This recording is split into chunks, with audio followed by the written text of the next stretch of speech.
पाकिस्तान के खूबसूरत और ठंडे गिलगित बल्तिस्तान के पहाड़ों में 2008 का एक दिन, एक छोटा सा प्राइमरी स्कूल जहां एक 5th ग्रेड का लड़का स्टेज पे खड़ा है, माइक हाथ में, पसीने से भीगा हुआ, और पूरे हॉल की नजरें उस पर थीं। ये हसन रहीम था, 11 साल का नर्वस लेकिन अपनी पहली परफॉर्मेंस के लिए तैयार लड़का। ब्रिटिश इंडियन ग्रुप RDB का एक डांस ट्रैक उसने चुना और जैसे ही वो गाना गाने शुरू हुआ उसकी आवाज थोड़ी सी लड़खड़ाई, लेकिन उसके वालिद ऑडियंस में बैठे आंखों से इशारा कर रहे थे, हिम्मत रखो बेटा। हसन ने आंखें बंद की, दिल से गाना शुरू किया और जब गाना खत्म हुआ हॉल तालियों से गूंज उठा। ये वो पल था जब हसन को एहसास हुआ कि म्यूजिक उसके खून में है। लेकिन कौन सोच सकता था कि ये छोटा सा लड़का जो गिलगित के एक ट्रेडिशनल शिना घराने से था, 21 साल बाद फोर्ब्स को अपनी कहानी सुना रहा होगा। जी हाँ दोस्तों, आज हम बात करेंगे हसन रहीम की, एक डॉक्टर जो सिंगर बना और एक आर्टिस्ट जिसका बाथरूम उसका पहला स्टूडियो बना। ये कहानी है स्टेथोस्कोप और गिटार के एक अजीब से कॉम्बिनेशन की, और शायद एक वार्निंग भी, पैशन कभी छुप नहीं सकता।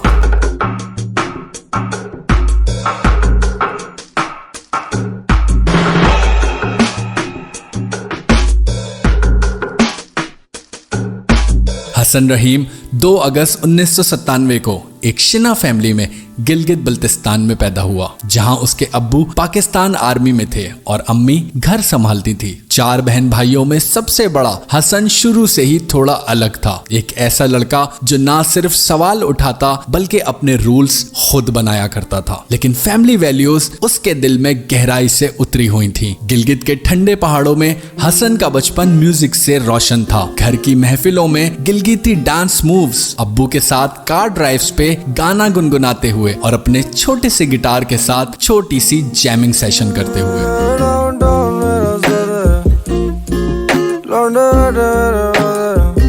लेकिन उसके पेरेंट्स के लिए ये सब शौक था, कोई पैशन नहीं। उनका तो ख्वाब था कि हसन एक डॉक्टर बने, पढ़ाई पर फोकस करे और सिंगिंग को साइड में रखे। मेरे अब्बू तो चाहते थे मैं डॉक्टर बनूं, लेकिन मेरे अब्बू एंड में बहुत खुश थे, मुझसे बहुत मुतमईन थे। जब मैंने देखा अपने वालिद साहब में तो मुझे इतना कॉन्फिडेंस मिला। हसन ने गिलगित के एक स्कूल से बेसिक एजुकेशन ली और 2014 में जब वो 17 साल का हुआ, कराची के Bahria university medical and dental college में MBBS के लिए एडमिशन ले लिया। यहाँ से उसका म्यूजिक का सफर थोड़ी देर के लिए रुक सा गया, क्योंकि मेडिकल स्कूल कोई मजाक नहीं था। कराची की गर्मी, हॉस्टल का छोटा सा रूम और बुक्स का ढेर, हसन की जिंदगी अब सिर्फ पढ़ाई तक महदूद हो गई थी। 5th ग्रेड से चला आया सिंगिंग का जुनून आहिस्ता आहिस्ता खामोश हो रहा था। लेकिन एक रात 2018 में जब वो देर तक पढ़ते पढ़ते थक गया, बाहर से एक गिटार की आवाज आई। कोई स्टूडेंट गा रहा था और वो आवाज हसन के दिल में चुभ सी गई। हसन उठा, उस आवाज के पीछे गया और हॉस्टल के एक कमरे में पहुंचा जहां कुछ लड़के एनुअल फंक्शन के लिए प्रैक्टिस कर रहे थे। हसन चुपके से देखता रहा, फिर एक कार्टन बॉक्स उठाया, उस पे बैठ गया और उसको बजाने लगा जैसे कोई ड्रम हो। ये उसकी जिंदगी का टर्निंग पॉइंट साबित हुआ।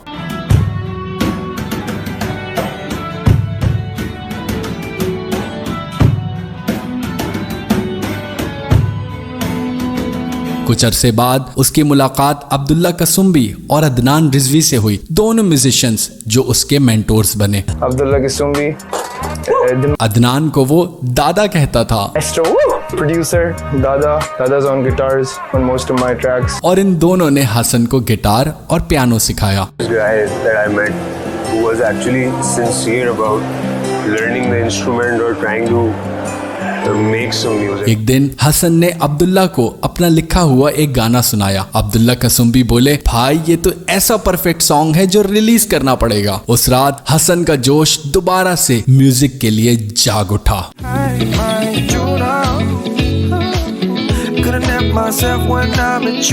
2018 से हसन ने अपने मेडिकल स्टडीज के साथ साथ म्यूजिक पर भी काम करना शुरू किया। सेमेस्टर ब्रेक में गिलगित गया अपना गिटार लेके और लेट हर गो का एक कवर बनाया।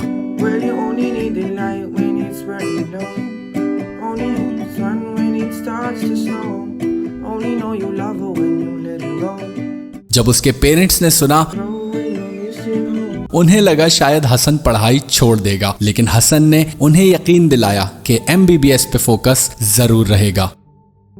और हसन ने शायद सच ही बोला था, क्योंकि एक तरफ बायोलॉजी लैब में एक्सपेरिमेंट्स तो दूसरी तरफ अपने रूम में पॉप, R&B और इलेक्ट्रॉनिक म्यूजिक के साथ तजुर्बात। उसके पहले गाने जैसे क्या कहूँ और ए दिल छोटे स्केल पर रिलीज हुए, लेकिन असली ब्रेक थ्रू 11 जनवरी 2020 को आया, जब ऐसे कैसे गाना रिलीज हुआ। ऐसे कैसे मेरी जाना। ये गाना एक रॉ मास्टरपीस था। हसन की सिंपल लिरिक्स, अब्दुल्ला कसुम्बी की प्रोडक्शन और एक वीडियो जो एक ही टेक में शूट हुई थी। रिलीज होते ही ये म्यूजिक चार्ट्स पर छा गया। YouTube पर 1 लाख से ज्यादा व्यूज पहले ही हफ्ते में, और लोगों ने बोला ये लड़का कुछ अलग है।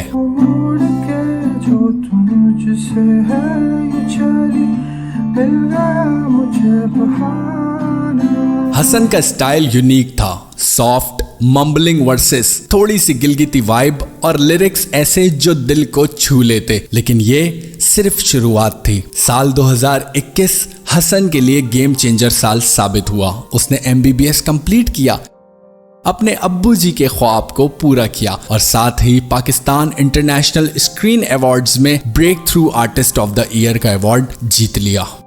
लेकिन ये खुशी महज थोड़ी ही देर की थी। 17 अप्रैल 2022 को उसके अब्बू का इंतकाल हो गया। हसन के लिए ये एक बहुत बड़ा सदमा था, लेकिन उसके वालिद खुश नसीब थे। उन्होंने अपने बेटे को कोक स्टूडियो सीजन 14 में पीछे हट पे परफॉर्म करते हुए देखा था। तलाल कुरैशी और जस्टिन बीबीस के साथ ये गाना एक ग्लोबल हिट बना।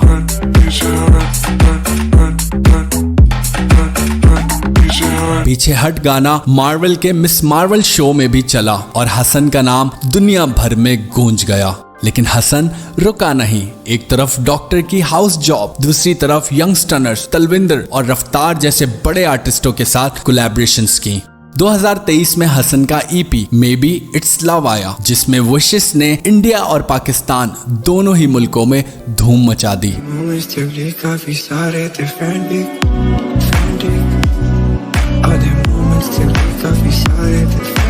स्पॉटिफाई रेडार पे उसकी जगह बनी।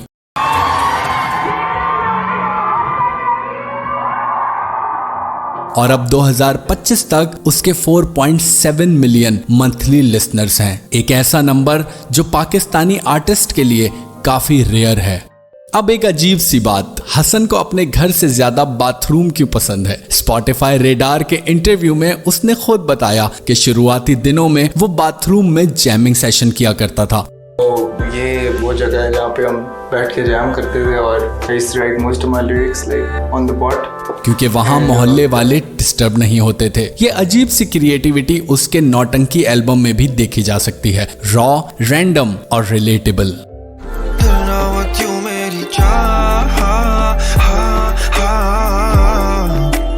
हसन की आवाज शायद बहुत सुरीली नहीं, लेकिन उसका अंदाज दिल जीत लेता है। वो पाकिस्तान का वो वाहिद सिंगर है जिसने पैशन और प्रोफेशन को बैलेंस किया। डॉक्टर बना लेकिन म्यूजिक में भी टॉप पे पहुंचा। आज हर बड़े कॉन्सर्ट में उसका नाम गूंजता है। लाखों फैंस उसके साथ गाते हैं।